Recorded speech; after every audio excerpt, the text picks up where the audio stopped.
everybody, my name's Byron. I'm an instructor at the Crescent School of Gaming and Bartending in Las Vegas, and today we're going to be talking about managing table limits in roulette. Whether you're an experienced dealer or you're a newbie to the game, this is going to help you handle bets like a pro. So let's get started. You're probably used to Blackjack, where you have to deal with one table minimum and one table maximum, excluding bonuses. In roulette, however, we have to deal with one table minimum and three table maximums. Let's break that down. First, we're going to talk about the inside bet minimum. For our examples here, all the colors that are going to be displayed here are all going to be $1, just for simplicity's sake. For our purposes for this video, the table minimum on the inside is going to be $5. That means that anyone who decides to bet on the inside, they need to meet the minimum of at least $5. If a player chooses to bet only $4, then we need to inform them that they need to place another dollar in order to meet the minimum. If the player wants to do $2 on the inside and $3 somewhere on the outside to meet the minimum, that is not allowed, and we have to fix it or erect that issue. Now let's move on to the outside bet minimum. When it comes to the outside bets, if a player chooses to bet first dozen and red, let's say, each bet individually must be at least $5. Same thing goes if they decide to do a column bet or 19 to 36, each one would have to meet the minimum of $5 individually. Now let's move on to the inside bet maximum. In this example, when it comes to the maximum here is going to be $25 per spot on the inside, also known as any way to the number.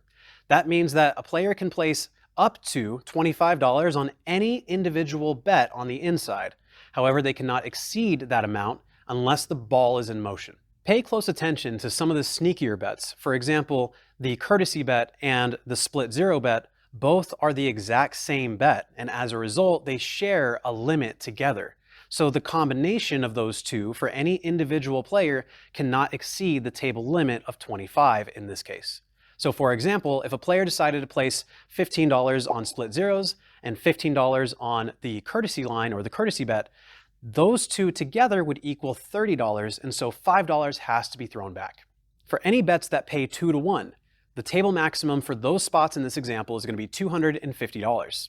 That means that if a player wants to bet, let's say, a couple columns and a couple dozens, it's going to be $250 per bet each.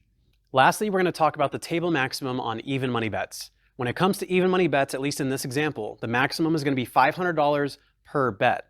Meaning if someone decided that they wanted to do both red and even at the same time and bet $500 each, that is perfectly acceptable. All right, you guys, that's a wrap for table limits in roulette. Knowing these different limits is going to be essential to being a proficient dealer. Keep in mind that the casino that you might work at will have very different limits than what we talked about in this video. This is just a brief, simple overview of kind of how the table limits work and what we have to look out for. If you guys are interested in furthering your knowledge in roulette, go ahead and take a look at the video right over here. And I'd like to give a quick shout out to the Crescent School of Gaming and Bartending. That's where I work. That's where I learned how to deal. It's a great school, and you could, if approved, get all of this for free. So definitely consider signing up there.